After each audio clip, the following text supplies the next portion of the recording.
இனிய காலை வணக்கம்.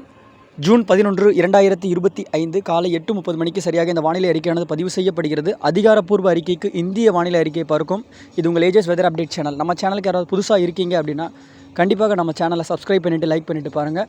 முடிஞ்ச அளவுக்கு நம்ம சேனலில் கொடுக்கக்கூடிய இன்ஃபர்மேஷன்ஸ் எல்லாமே கண்டிப்பாக துல்லியமாகவும், கொடுக்கக்கூடிய எந்த ஒரு இன்ஃபர்மேஷன்ஸும் ஒரு நடைபெறாத ஒன்றை கொடுக்கறதில்லை அப்படின்ற மாதிரி நம்பிக்கையோடு நான் இந்த அறிக்கையை நான் பதிவிடுறேன்.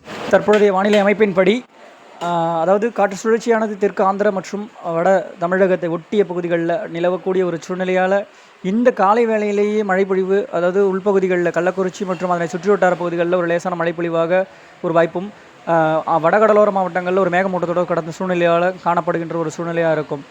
அதாவது குறிப்பிட்ட சில தினங்களில் வட மற்றும் வட உள் மாவட்டங்கள், வட கடலோரங்கள், அதாவது தெற்கு கர்நாடகா மற்றும் ஆந்திர எல்லையோர பகுதிகளில் நம்பர் 1 இடத்தை பிடிக்கும் என்ற நிலையில் கடந்த சில நாட்களாக வெப்பச்சலன இடிமழையானது பொழிந்து வருகின்ற நிலையில் நேற்றைக்கு அதிகபட்ச மழைப்பொழிவாக ஆவடியின், அதாவது திருவள்ளூர் மாவட்டத்தின் ஆவடி பகுதிகளில் 90 மில்லிமீட்டர் அளவிற்கு மழை பொழிந்துள்ளது. அதாவது இது கிடைக்கப்பெற்ற தகவலின் அடிப்படையில் இன்னும் அடுத்தடுத்த அப்டேட்ஸில் கொடுக்கும்பொழுது, நம்ம மதியத்தில் ஏதாவது கொடுக்கும்போது நமக்கு டைம் இருந்தால் நம்ம அடுத்த மழைப்பொழிவிற்கான அந்த அப்டேட்ஸ் கொடுக்குறேன்.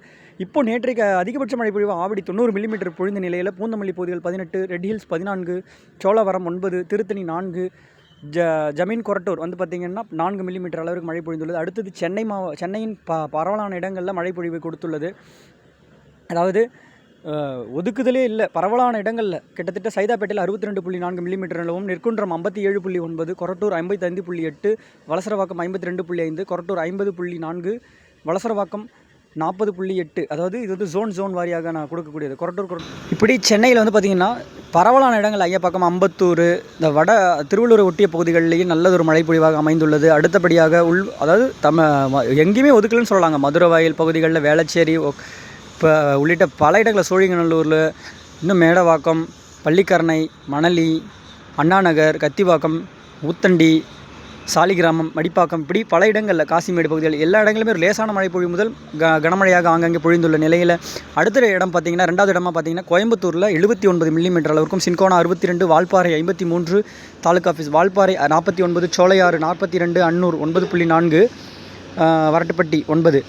இன்னும் பார்த்திங்கன்னா ஒரு சில இடங்களில் மழைப்பொழிவு கோயம்புத்தூர் மாவட்டத்திலையும், தருமபுரியின் ஒகேனக்கல் ஃபாரஸ்ட் 2 மில்லிமீட்டர் அளவிற்கும், திண்டுக்கல் மாவட்டத்தின் கொடைக்கானல் போட் கிளப் 50.3, ஈரோடு மாவட்டத்தின் கோபிச்செட்டிப்பாளையம் 37.2, இன்னும் பார்த்திங்கன்னா ஈரோடு மாவட்டத்தில் கவுண்டம்பாடி, எலந்தக்குட்டைமேடு, ஈரோடு, நம்பியூர், பெருந்துறை, மொடக்குறிச்சி, பவானிசாகர், அம்மாப்பேட்டை, தலவாடி, சென்னிமலை, கொடிவேரி, இது மாதிரிலாம் பல இடங்களில் மழைப்பொழிவு பொழிந்துள்ளது. கள்ளக்குறிச்சியின் பரவலான இடங்கள்லேயும் மழைப்பொழிவு. கடவுனூர் அதிகபட்சமாக கள்ளக்குறிச்சி மாவட்டத்தில் பார்த்திங்கன்னா 52. இது மாவட்டத்தின் ஒரு இடம் மட்டும் சொல்கிறேன். ஆனால் நிறைய இடங்களில் கள்ளக்குறிச்சியிலையும் மழை பொழிந்துள்ளது. காஞ்சிபுரம் மாவட்டத்தின் தாலுகா ஆஃபீஸ் குன்றத்தூர் 3 மில்லிமீட்டர் லேசான, அதாவது காஞ்சிபுரத்தில் லேசான ஒரு மழைப்பொழிவு. கன்னியாகுமரி மாவட்டத்தின் முள்ளங்கி வயல் 4.4, இன்னும் நிறைய இடங்களில் கன்னியாகுமரியிலும் மழை பொழிந்துள்ளது, லேசான மழைப்பொழிவாக.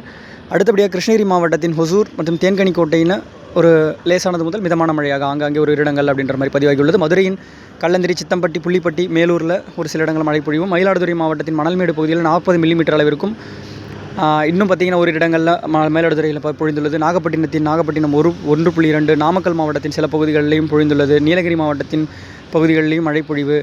பெரம்பலூர், புதுக்கோட்டை மாவட்டத்தின் சில பகுதிகள் ஒரு இடங்களிலும், ராமநாதபுரம் மாவட்டத்தின் ஒரு இடங்களில், ராணிப்பேட்டையின் ஒரு இடங்களில், சேலம், ஏற்காடு, ஓமலூர் பகுதிகளிலையும், சிவகங்கை மாவட்டத்தின் ஒரு பரவலான ஒரு தேவக்கோட்டை மற்றும் மானாமதுரை, காரைக்குடி, அடுத்தபடியாக சிங்கம்புணரி, இளையாங்குடி, இங்கெல்லாம் பார்த்திங்கன்னா மழைப்பொழிவு ஆங்கேயும் பதிவாகியுள்ளது. தென்காசி மாவட்டத்தின் சில பகுதிகளிலும், தஞ்சாவூரின் பகுதிகளில், அதாவது டெல்டா பகுதிகளிலும் மழைப்பொழிவு பதிவாகி இருக்கிறது ஒரு சான்றாக தெரிகிறது. தேனி மாவட்டத்தின் சில பகுதிகள், திருவாரூர் மாவட்டத்தின் சில பகுதிகளிலையும், திருநெல்வேலி மாவட்டம், திருப்பூர், அடுத்தபடியாக திருவண்ணாமலை, வேலூர், விழுப்புரம், இப்படி மாவட்டத்தின் ஒதுக்குதல் குறைவு நம்ம ஏற்கனவே சொல்லியிருந்தபடியே பரவலான இடங்களில் மழைப்பொழிவு கொடுத்த நிலையில் இப்போது காலை வேளையிலே பார்த்திங்கன்னா வட மாவட்டங்களில் மேகம் சூழ்ந்து காணப்பட்டாலும், அதாவது குறிப்பாக சென்னை மற்றும் அதன் சுற்றுவட்டார பகுதிகளில், செங்கல்பட்டு, அந்த ஒரு ஜோன்ஸ்லேயே பார்த்திங்கன்னா ஒரு கருமேகம் சூழ்ந்து காணப்படும். அது பார்த்திங்கன்னா அந்த நிகழ்வு தெற்காந்திரா மற்றும் தமிழக கரையை ஒட்டி இருக்கக்கூடிய ஒரு வளிமண்டல சுழற்சி, காற்று சுழற்சி.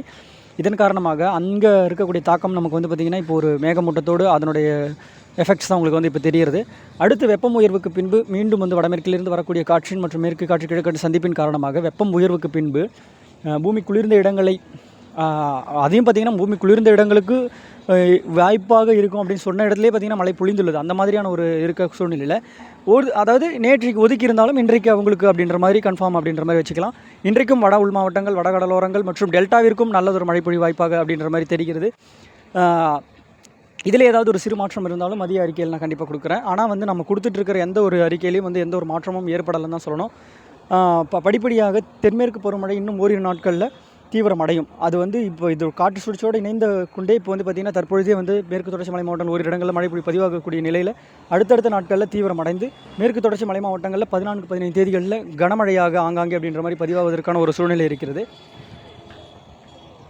அடுத்தபடியாக இன்றும் மழைப்பொழிவு மாலை இரவு இடிமழையாக ஆங்காங்கே அப்படின்ற மாதிரி பதிவாகக்கூடியதை நம்ம பதிவு பண்ணிக்கிறோம். வானிலை எப்பொழுதும் மாறுதலுக்குட்பட்ட ஒன்று. வானிலையோடு இணைந்திருங்கள். நன்றி, வணக்கம்.